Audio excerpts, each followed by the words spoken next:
¿Qué tal amigos? Bienvenidos de nuevo al canal y bienvenidos de nuevo a un video donde el día de hoy tenemos el auto mediano de Cadillac que de 1976 al 2004 representó su opción más pequeña en el segmento de los autos de lujo.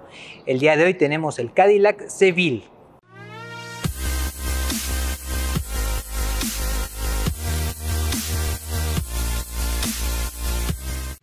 Pero antes de iniciar con la reseña, comentarles que este Seville y los autos que ven aquí atrás están en venta, así es que si quieren saber más información les dejo el link en la descripción para que vayan a las publicaciones de estos autos o pueden llamar al número que aparece en su pantalla.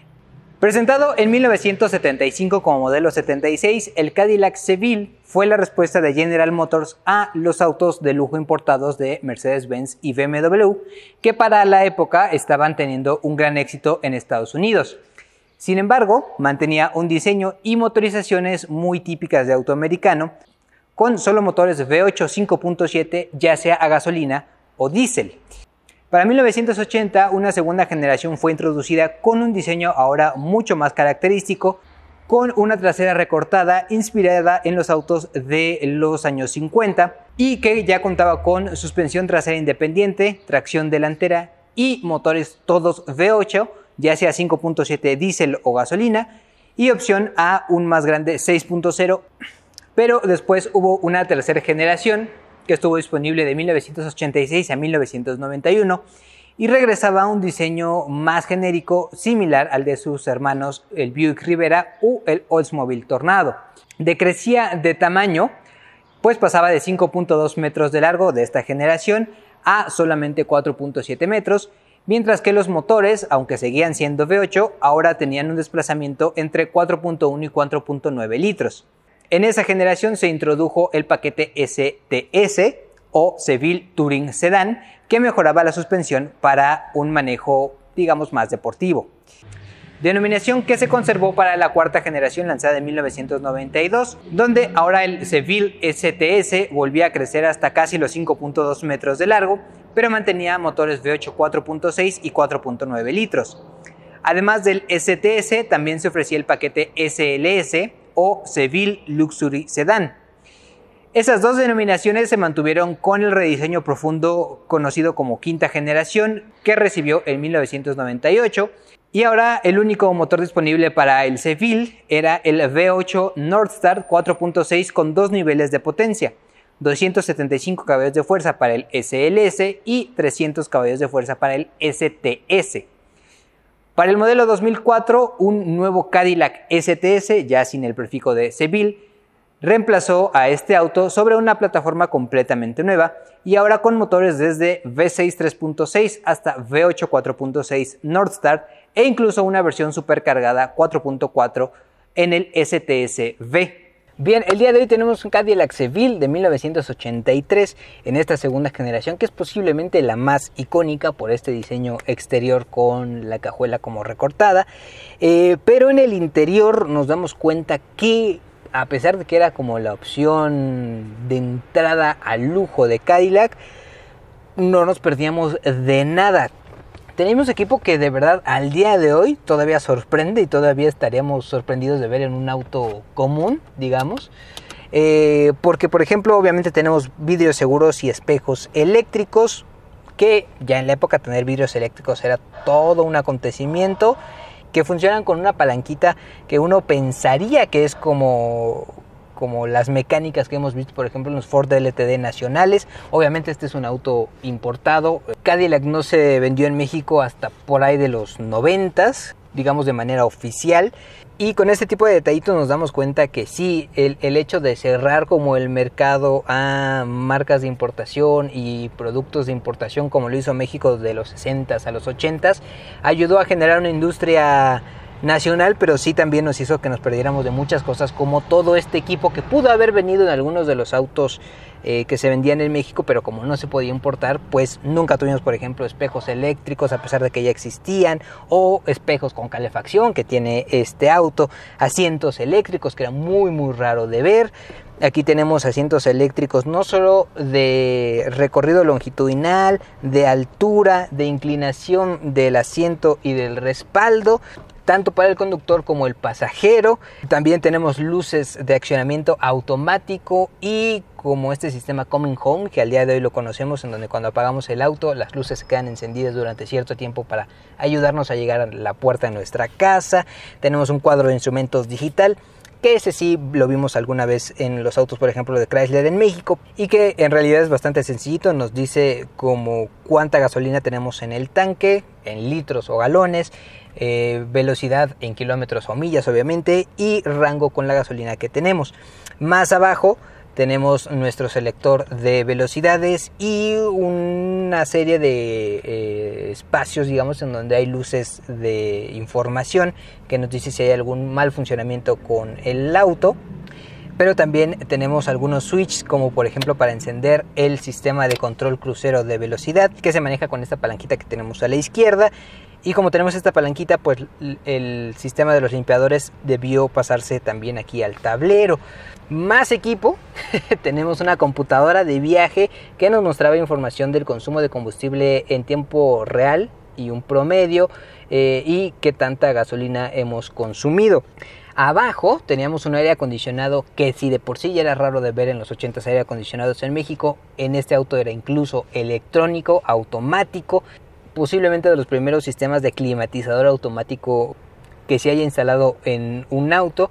Todo se siente sí muy, digamos, arcaico, con pequeños botoncitos en donde se van iluminando pequeñas lucecitas que nos van diciendo que estamos seleccionando, pero la verdad es que funciona incluso al día de hoy bastante bien.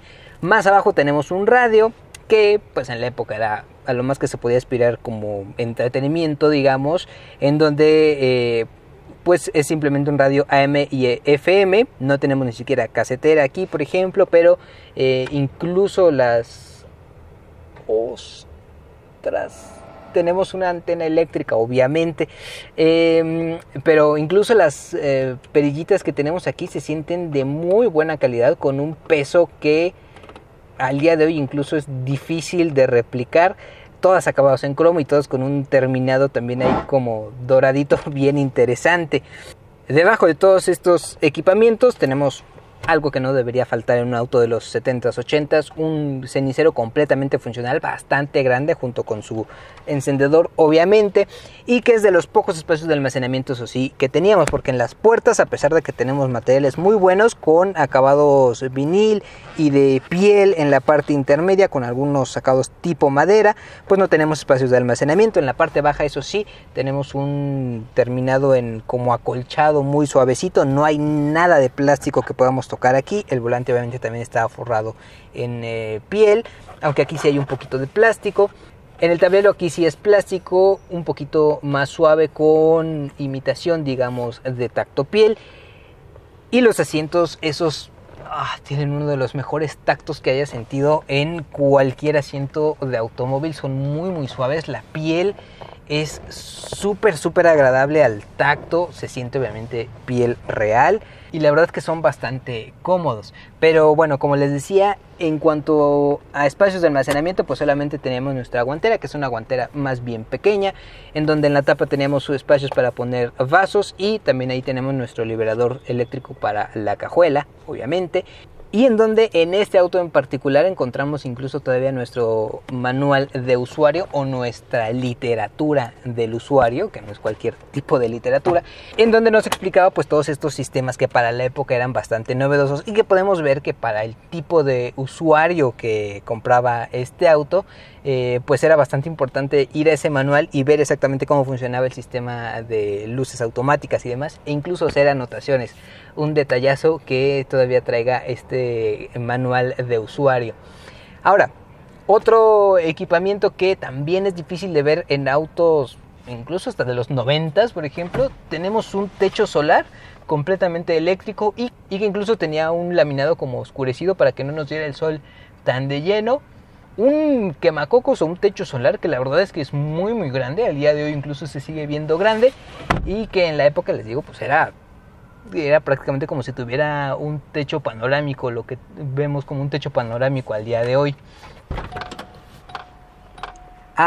Y no podemos dejar de pasar el detalle de que tenemos como una campana como tal.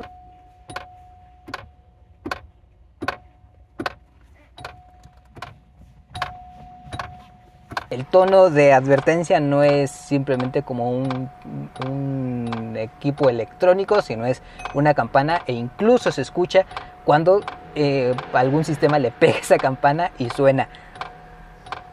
Detallitos que seguramente no volveremos a ver en ningún auto. En las plazas traseras de este Seville encontramos un asiento que es tanto o más cómodo que una sala de la abuela.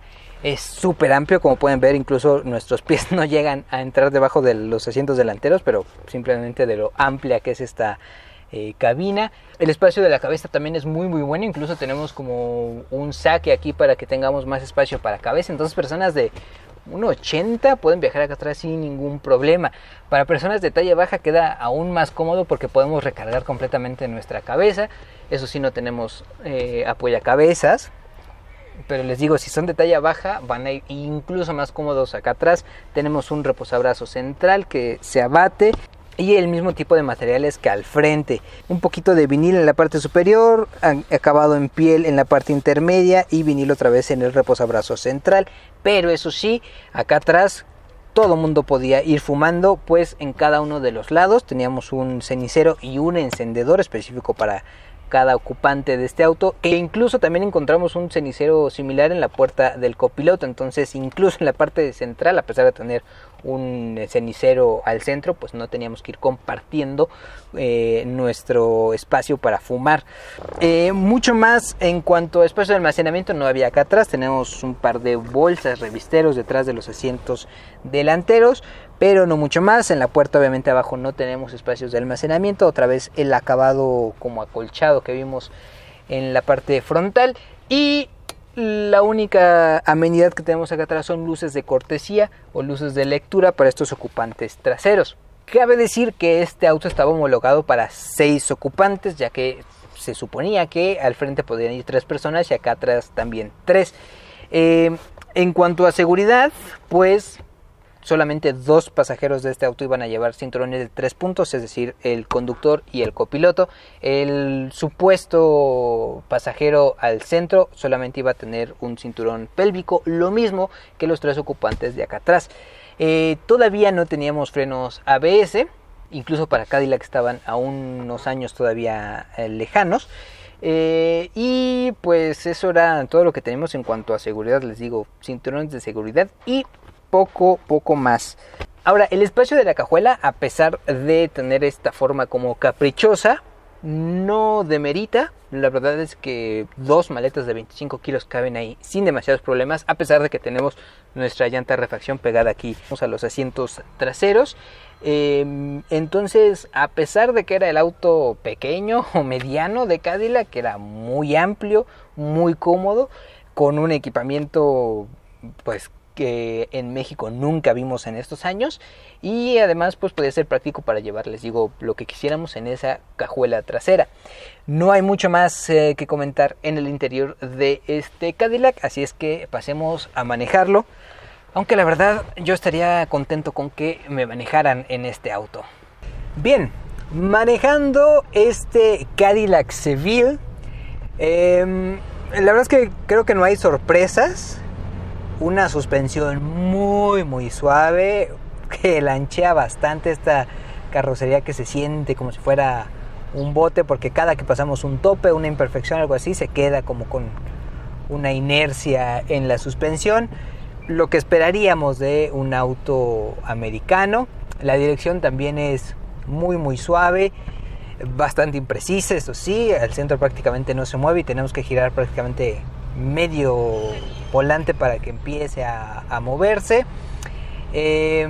Pero si hay algo que es sorprendente en estos autos, es que a pesar de ser un gran V8, son extremadamente suaves.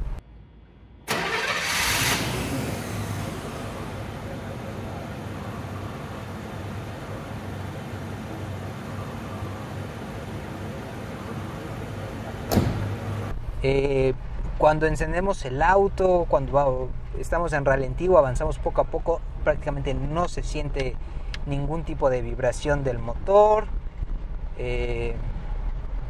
Basta con simplemente apretar un poquitito más el acelerador para que nos dé inmediatamente pues como un empuje de torque bastante contundente.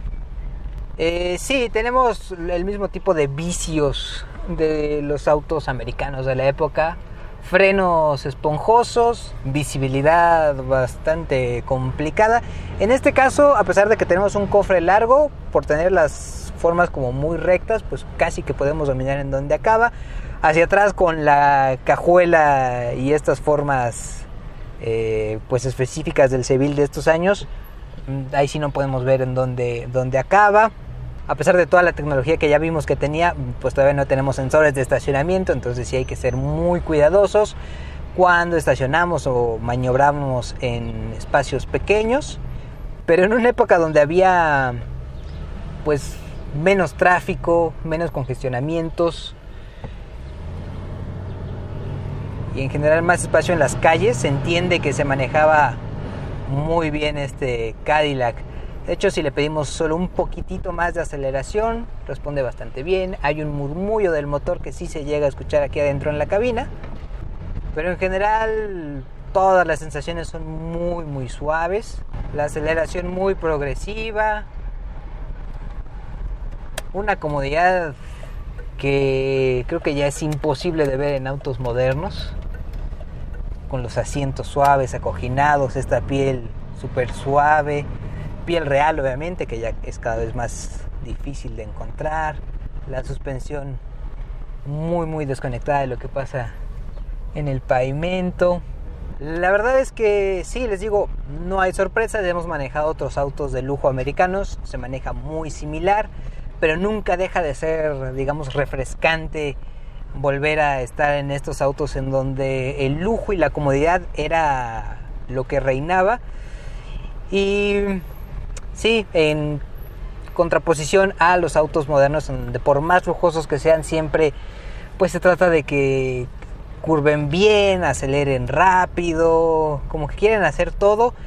Y estos autos no, estos autos eran lujosos, eran cómodos y no se preocupaban por mucho más que llevarnos con toda esa comodidad, todo ese confort del punto A al punto B. Con eso en mente vamos a dejar por aquí el video. Como siempre, si les gustó, les agradecería que me regalaran un like, una suscripción al canal o que lo compartan con sus amigos. Muchísimas gracias por verme y nos veremos en un próximo video muy pronto. Hasta entonces.